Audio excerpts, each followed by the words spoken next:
I chose to talk today about Kite Runner.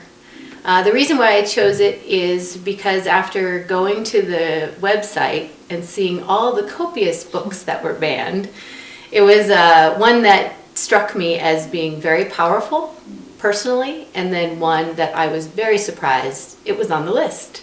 I originally read the book as a part of a book club, and so it wasn't when, obviously I was a student because I'm a little older than that, but the book was supposedly banned because of content such as sexually explicit content, homosexual content, violence, religious perspectives. One of the reasons why I read recreationally, especially why I read fiction, is that I find it's an opportunity to live the full emotional spectrum.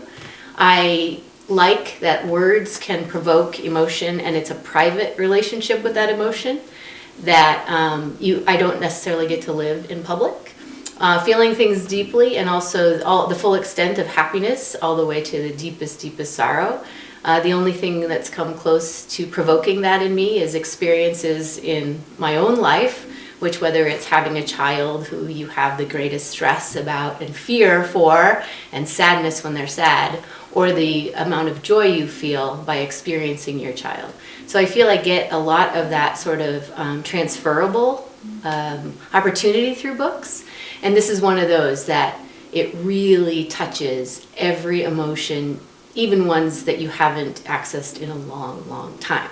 If students are limited in opportunity to access a book like this, they may never get that full array of opportunity. And it teaches a lot about yourself and your emotional spectrum of possibility, I guess, and then also about different cultures, different ways of living, believing, and then also you can weave in your own personal experiences with family, with your own father, your own brother, sister, because there's a lot in that book that relates to relationships within families, which somebody may relate to or find different.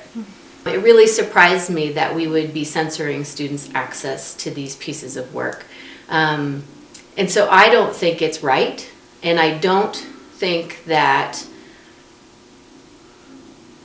there's a reason why we should ban books unless it's either a child with a parent, if the parent chooses to not allow the child to read. Perhaps there are systems where, schools shouldn't ban books, but they should allow parents to know what books they are proposing the students read, and then the parent can have some say. My name is Roosa Millar. I'm the director of the University Center at the University of Montana, and I read banned books.